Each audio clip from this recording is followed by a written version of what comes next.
Hey, choose Mr. Dodo449 here. Today I'm doing a slightly different video. Well, when I say slightly different, it's not really different at all. It's a how-to video again. But it's on 2 points. So this is an InsulFrog point. I haven't got an Electrofrog one on me. But the basic way you tell is if this V here is plastic, it's an InsulFrog. If it's metal, and it's Electrofrog. I'm going to be doing a video on them in. Well, actually, once I've done this video, I'm going to be doing that one and putting them up so you can sort of know the difference and so on. But basically, this is part of a DC layout. Now, it's like there's another point coming from the track, and this is a siding, and then I want to have a train, an engine shed coming back this way. But as well as that, I want to have coaches going that way at the front of the point. But there's a problem with that. When you adjust the camera slightly, when you flick the point to this way, then the power obviously runs down both these tracks, onto the point, onto the plates, and then it goes onto the tracks and down, which powers that on that. Then when you flick it this way, this track on the inside edge is now dead. Now, I found a few ways of fixing that. I don't want to put a constant live there because I want it to be dead at some points. So the way I've thought about this is you basically have to wire from this track here to this track here. You need a wire there.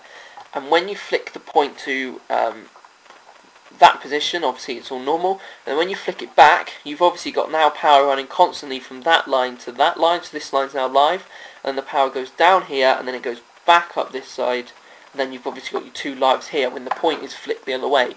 Now, you either solder wires onto the underside of it, or you can use these little DCC clips, which is what I used to use.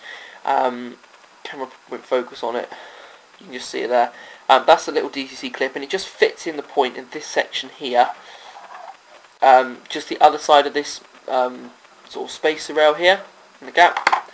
Now, they work well until your points get dirty, or if you use glue to hold it together, to hold your ballast in, the glue can actually make a bad connection. Now, the only problem, well, really, with that is obviously the bad connection. So I've been doing a little bit of work. I'm trying to work out how to fix it. Now, I don't really want to run a wire from here under the baseboard and back up to here. So if I turn it over, is what I'm actually going to do is quite simply just cut either, where's my knife? There it is. I'm going to cut that piece of plastic there away on the Libby underside of the rail, or else I'm going to use those two bits. I haven't decided yet. And then what I'm going to do is solder a piece of wire from that to there, which is the same as going from there to there, and it means I will then have the constant live, but the wire is only going to be like, in fact, it's barely going to be a wire at all. Now when I do that, give me a second, yep, I'm going to cut the ones back a bit, just want a bit more space. It's easier if you have a nice sharp knife for this bit, so I'm going to stop the camera and just get these cut, and then I'll come back to you. Right then, I've removed the the two pieces of plastic. You can now see these two shiny blobs. That's because I've tinned it already. It makes it so much easier to work with. I've also tinned a whole piece of wire, and I'm just going to literally drop it in, line it up, and in theory, it's all I should need to do now. Make sure it's in line before I do this bit.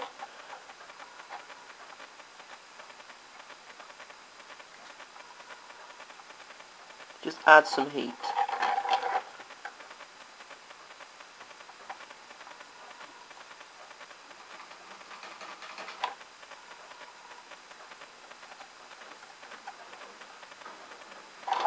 Just do the same to the other side. Hang on a minute. Hold it steady.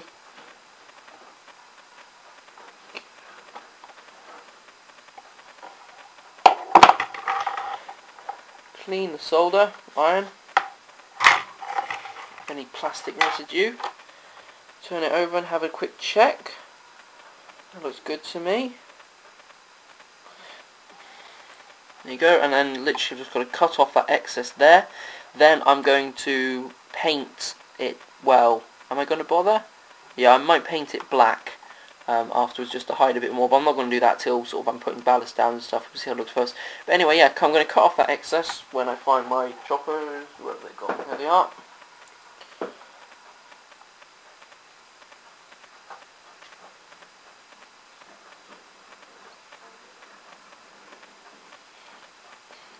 So they're not very good choppers.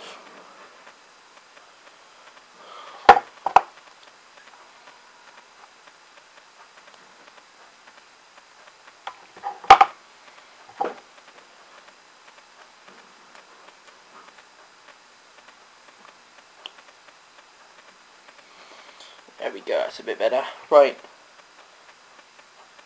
Sorry you can't see me doing this, but it's just a bit fiddly because the wire cutters are quite large. I'm trying to get into quite a small gap.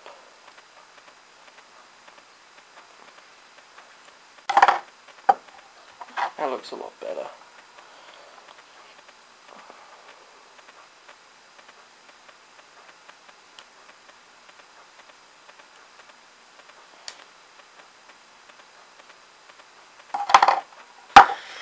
There you go. I've now added a permanent connection between this wire and this wire, which means when the point is now flicked that way, I can drive trains on this side.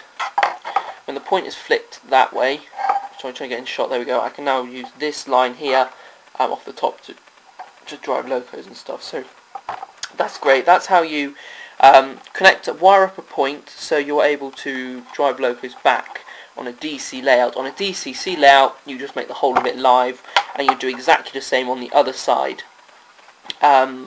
This can only be done on an InsulFrog point.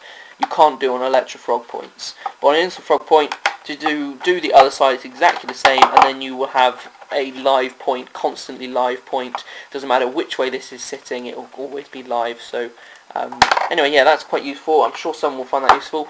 I'm going to do a quick video on points in a minute, Electrofrog and InsulFrog, so you sort of know which ones to use and so on. So yeah, thanks for watching. If you have any comments, please leave them below. As always, hit that like and subscribe button.